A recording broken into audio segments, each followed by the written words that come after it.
Alright, so this is a story that takes place right after high school. Was fresh out of my senior year and was absolutely killing it in the sack and partying like Jim Carrey's Grinch. In a couple months, I would go to college for the study of law in an effort to do donuts with sports cars all day.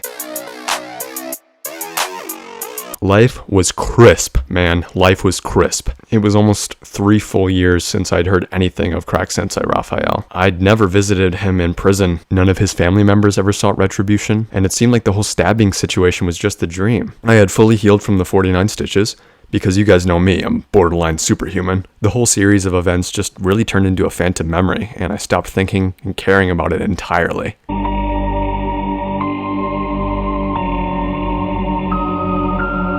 So I'm in my dorm blowing this chick's back out, right? It borderline warrants a court hearing. But it's all consensual, all good. Now, is this me cheating on my girlfriend of almost 2 years? Yes. But let's not think of it like that. Let's call it sleepwalking, but with dick. Now, I'm about 45 minutes into this endgame fight scene of a shagfest when I see something out of the corner of my eye. I live on the first floor, so it probably wasn't a good idea to get at it with the window open, especially when the screen is still missing from that time I got crossed on shrooms and dove through it because I thought, quote, a pirate was putting a net around the entire building. I surmised that whatever it was outside, it was probably either a 6-foot squirrel or a pervy computer science major who's never seen a tit in real life. So I just forget about it and continue the nasty. Now, this was a very poor idea because I had faced away from the window and was completely unable to tell if somebody was climbing in to attack me. But after switching up the configuration, I turned around to face what looked like 2 Dementors in jeans. They had super dark gothic emo hoodies on, and with the exception of the red lights in my room, it was really hard to tell what their faces looked like. Really dark in there. The chick under me didn't make any noise because she was just as shocked and frozen as I was. And while we're still interlocked in a compromising position, the hooded figure on the right reaches into his back pocket. Now I'm thinking, this guy's about to pull out a knife and stab both of us while we're completely naked. And I say to myself, well, there's worse ways to go, and I've been living it big for the past 1.5 years.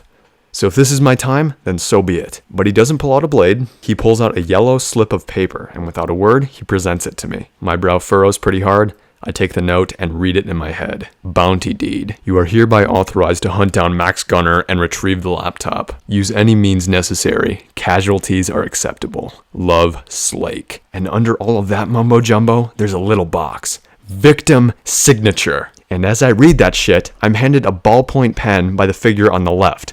Unbelievable. I smirk and sign basically my death warrant. I get into contact with my more cocky side and I say, alright fellas, before we do this, will you at least let a man finish?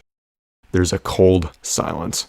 They both exchange glances and then nod in unison. So I take my time, and when the clock strikes 4, I am complete. I tried my best to hide it, but these guys could tell as soon as I was done. So they have at least seen porn, I think to myself. That means they're above the age of 18, and any brutal defensive act I take within the next 20 seconds will be at least 100% legal. Not sure how those laws work, I'm a freshman after all, still working out the kinks. The hooded figures draw their knives, and something in me snaps. These guys think they can play with my blood? Cockblock me on a Sunday night and thwart my career as a corrupt lawyer? I can't die to unworthy opponents, second-rate assassins. I deserved way better. So I reached down under me, unzipped the disguised blow-up doll I'd ravaged for the last hour, and pulled from it a sawed-off shotgun. I couldn't see it in their eyes, but from the change in their posture, I could tell that I'd caught them off guard. These two had been trailing me for weeks, and I'd been waiting for them to make a move. Whipping my arm to the right, I pull the trigger, and as I do, the guy basically gives my room a free paint job. I've got 1 slug left, but as I turn to face the one on the left, he's already on me with the knife. Now, I ask you the question, do you believe in love at first sight? It's weird, like I've been stabbed before, but this was the first time I've ever experienced anything even remotely close to love at first sight. Not even with my attacker, but with the serrated steel trying to reach my ribcage. It loosens the threads on your mind, takes all the chaos, stress, worry, guilt, and shoves it deep down as you bask in the ancient mindset. That's the thing about adrenaline. It quiets your brain and allows you to calmly assess the situation, so you can look down, observe the metal invading your body, and go, whoa, I'm gonna attack you now. It really is a beautiful interaction. An interaction I think is more powerful than love. Each drop of your blood has a destiny, you guys. Don't let it spill for the ones who don't deserve it. Wow, I think I just returned to sophomore year creative writing. but we did trade death blows. Unfortunately for him, his loadout hadn't pierced any major organs of mine, but fortunately for me, I stole an entire fucking lung. The sound of the blast would have damaged the hell out of my ears if I hadn't been listening to Bring Me the Horizon and Bad Omens on full blast for the last week, but the guy in the cloak lurched forward and let out a cute gurgling sound before crumbling to his knees. And there I was, standing buck naked in the middle of my dorm, among 2 assassins, a Megan Fox blow-up doll, and a couple shotgun shells. I was in a bit of shock, but I'd be lying if I told you I didn't feel a hell of a rush. A phone begins to ring. Kneeling down to the corpse closest to me, I pull out his phone from his pocket. The contact is labeled S, no other picture. I answer it and wait for the words to come. Is it done? He sounds like a fucking Thalmor agent. Literally the biggest nerd vibes I've ever gotten from just 3 words. No clue what this guy looked like, but I wanted to punch him right in the mouth. I wait a beat before smiling and saying, "You must be Slake." There's whispers all around him. He's not alone. Possibly in a meeting. This contract must have been pretty important. And you must be the one I've heard so much about. No wonder that you were able to dispose of my top-ranking brethren with such grace. Trained by the crack sensei, were you not? Who's asking? I am the CEO of a very important organization of motivated individuals. And since you've removed 2 of my most beloved devotees, well, I'm in need of more. To support the cause and all of that, I'm sure you understand. So you're a cult. What is it you worship exactly? Well, I wouldn't call it such a thing. We're devoted to a cause that has the potential of changing the world for the betterment of mankind. You play a big role in this game. And that's why you sent 2 cunt fluffers to put knives in my ribs? What do you want? I want to meet, face to face. The abandoned shoe factory in downtown Detroit will do. Oh, and bring the laptop. After all, I am the original owner, and I've missed it so. I'll come to you, but the laptop stays here. I make Battlefront content now, and I'm not about to give it up for some cult leader in a goddamn shoe factory. Fair enough, but perhaps through our little interaction, we can come to some type of arrangement that doesn't result in more bloodshed. I'd hate to get my hands wet. It's been so long. Tomorrow at midnight. Come alone. That guy was a huge fucking nerd, but seems to be considerably more powerful than Raphael. Probably need to stay on his good side, or hit him with everything I've got. I left the narcotic business years ago, wanting to stay as far as I could from anything like that. I had found some purpose here, and the thought of working under the reign of another crime boss didn't exactly tickle my taint. But I had finished all of my homework, and I had nothing else to do on a Monday night. So, after getting 12 hours of sleep, discording with the boys, and getting a Ray kill streak in GA, I busted out the Razor scooter and beamed down to the abandoned shoe factory in downtown Detroit. And after nearly a 3-hour ride, I arrive at my destination. This is exactly where Raphael was taking me before I betrayed him. Funny how time flies. But from the outside, it looked like a normal, shitty building. White bricks, tinted windows. It was definitely a lair. Every door on the outside was locked. But when I went around to the back, I found that there was a single open window, and me being 6'4", I hopped in with ease. Now when my Nikes touched the inside of the factory, a huge, overwhelming stench of nail polish invaded my senses. It heavily reminded me of being in my ex-girlfriend's messy bathroom, so I immediately wanted out. That was my turning point. Fuck this, I'm done. Slake, schmake, rake, I don't give a fuck who wants to preach their cult to me. If you have nail polish, count me out. But as I was turning around to jump back through the window and scooter my way back to the dorm, the window abruptly closed.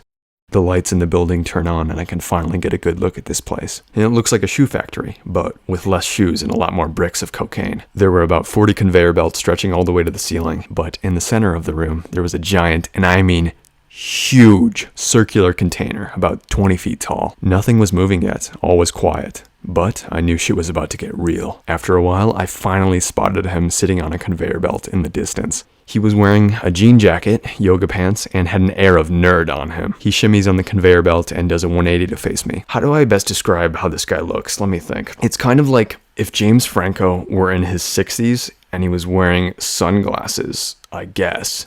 So you've come at last. It's me, Slake, he says. Now, I'm the one caught off guard by this because he sounds exactly like me. I summon the courage to ask him why, and he says, because it would make it a lot easier to tell this story 3 years down the line if you didn't have to strain yourself doing a Thalmor agent impression for a grand total of 4,000 viewers. I was starting to like this guy. He hops off the conveyor belt and gestures to come. Walk with me, he says. It's time I told you what we're all about. Hesitantly, I nod and walk alongside him, ready for things to go sideways. He takes a deep breath, and I can tell this is gonna get weird.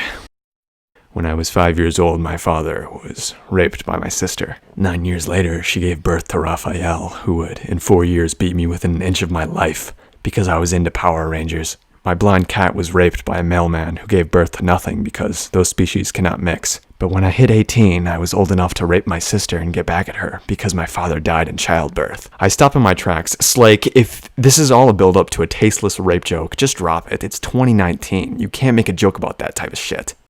There's a silence, and we begin walking again. No, it's all true. My childhood was rough, to say the least. I haven't even told you about the big bruise of 95. I cut him off. What the fuck does this have to do with me and the laptop and your little cult? I still have no idea what it is you worship, so please enlighten me on what that is. Because I'm starting to think this is an anti-consent cult. He laughs and makes eye contact with me before stretching out his arms and saying, "What is it you see here? What catches your eye about this place?" I take it all in for a second, and I tell him that it's a crack factory, disguised as a shoe joint with a giant container in the middle. Ah yes, the container. It's why all of this is possible. Slake, what the fuck are you talking about? He raises an eyebrow before saying, "This place was erected in 1848 when the shoe revolution was afoot. The container you're so fond of in the middle of this factory is called a vat. It goes 20 feet into the ground and is used to house 3 tons of shoe polish. But when this place was teeming with life, there was a 10-year-old boy. This special individual was addicted to PCP, LSD, 1080p, MDMA, GHB, and mescaline. And one fateful day, he came to work on all 6. And had the daunting task of stirring the vat of shoe polish with an obnoxiously large spoon. According to the CCTV footage, the kid was so crossed that his face started turning magenta, and he began to uncontrollably shake while stirring the vat of shoe polish. Then he abruptly went stiff, and his eyes shot into the back of his skull. He then tipped over the edge and fell straight into the vat. 1 week later, while Boris the town cutthroat was using a fishing rod to hunt pubes at the bottom of the vat, he snagged something big. Upon pulling it to the surface, he realized that it was the missing kid. He was still alive, but clearly on his last breath. The boy was rushed to the hospital, and the doctors found that he'd only survived because the 6 drugs in his system mixed with an inhuman amount of adrenaline. This chemical abomination was combined with the shoe polish, creating the world's first mental steroid in the history of mankind. Oxymetachrome. The boy was later taken into custody, where he would be a lab rat for the CSA, the cruel scientists of America. It's unknown what this kid was able to do on this drug. It was a miracle that he survived in the first place, but there were rumors that he could levitate for the first 10 minutes of being high. People tried to replicate this series of events, but their immune systems hadn't been nearly as strong enough. Thousands died in the process. There was a long pause. I saw where this was going almost immediately. So this is what this is. You want me to be another test subject, don't you? I get within 3 inches of his face. Well, that's not gonna happen. Because I'm having copious amounts of sex, gaming like a madman, and I've got my 6-pack back. I'm not throwing any of this away for a fucking oxymetachrome myth. Also, Slake, your breath smells like cock. He chuckles and turns around, facing away from me. You are going to help me. After all, you want this back, don't you? Reaching into the sack under the conveyor belt, he pulls out my laptop. Fire grips my balls, metaphorically, and I'm eaten alive by primal, pure fury. Yeah, I picked this up from your dorm while you were riding your scooter here. It'd be such a shame if I were to drop it and ruin your MVP railing video. I charge at full force. As I do, he puts the laptop back into the sack and rolls up the sleeves on his jean jacket. After a running start, I lift my right leg into a flying knee and intercept his throat. I look down for a split second and see his eyes bulge. Doubling back, he takes an inhumanly loud breath of air as he moves his pawn.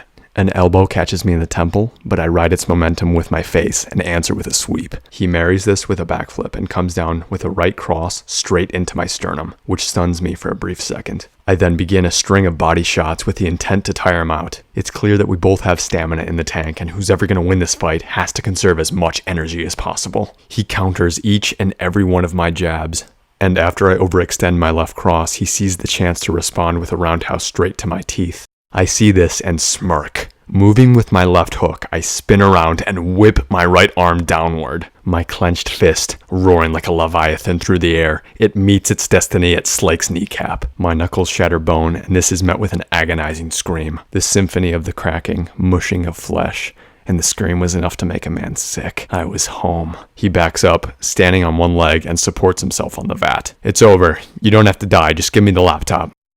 Not breaking eye contact with me, and not saying a word, he reaches into the sack closest to him and pulls out a Glock 45 and points it right in my direction. I hear a crack of thunder and look down to see a small hole through my stomach. Touching it with 2 fingers, I inspect to see that there is, in fact, blood coming out.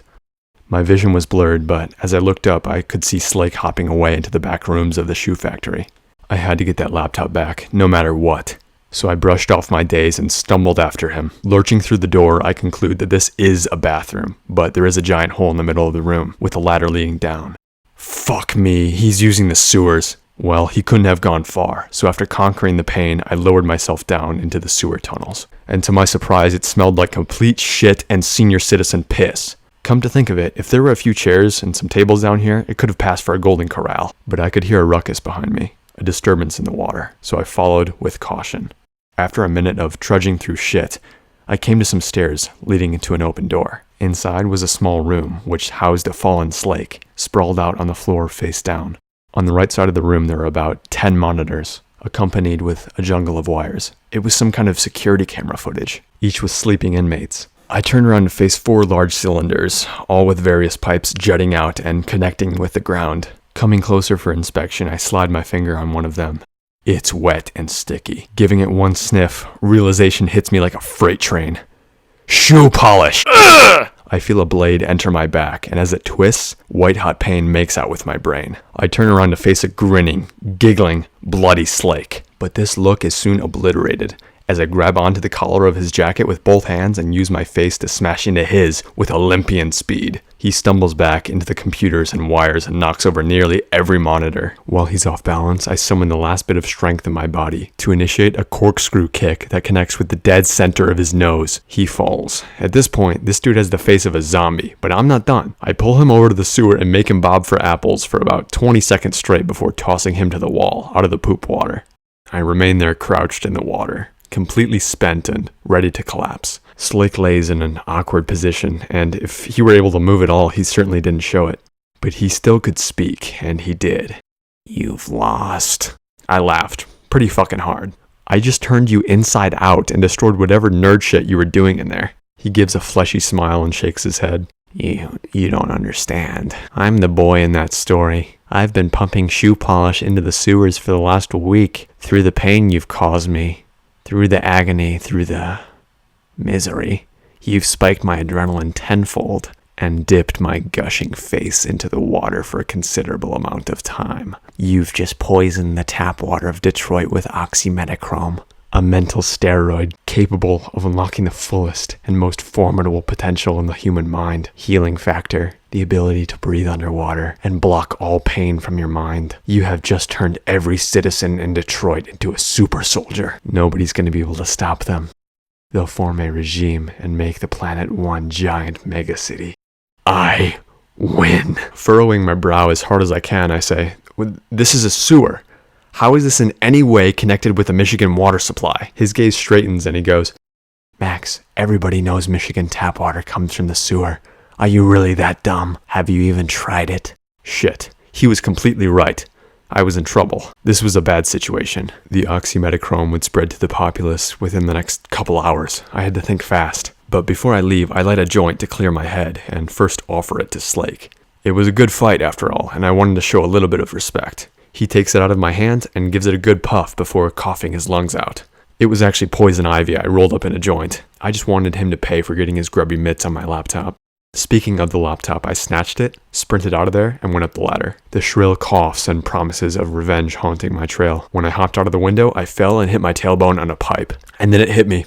The fucking pipes. I whipped out my iPhone 6 and called up Sloppy Newman, one of Raphael's other disciples that I had gotten along pretty well with back in the day. He was responsible for ordering shipments in Mount Pleasant and was an experienced hacker. We caught up on our luck with the ladies, and I popped him the question. "Hey man, can you hack the Detroit pipes and cut off the water supply for the next 5 hours so the oxymetochrome can dissipate?" next 5 hours so the oxymetachrome can dissipate no problem. And with that, I single-handedly took down the most dangerous drug cult super soldier order ever known to the selective public. I went back to the dorms and slept like a baby. What a strange last couple of days. But when I awoke the next morning, I received a pretty problematic voice message from Newman. Hey, so I hacked most of the pipes, but one was pretty fucking hard. But I don't think it's going to be much of a difference because that pipe was really long and the metachrome probably dissipated before reaching anyone's water there. So apparently that pipe leads to a maximum security prison named Ravencrown Memorial Penitentiary, home for the criminally gifted. I'm still a little foggy on it, but isn't that where they put Raphael? Alright man, give me a call back. Peace and love.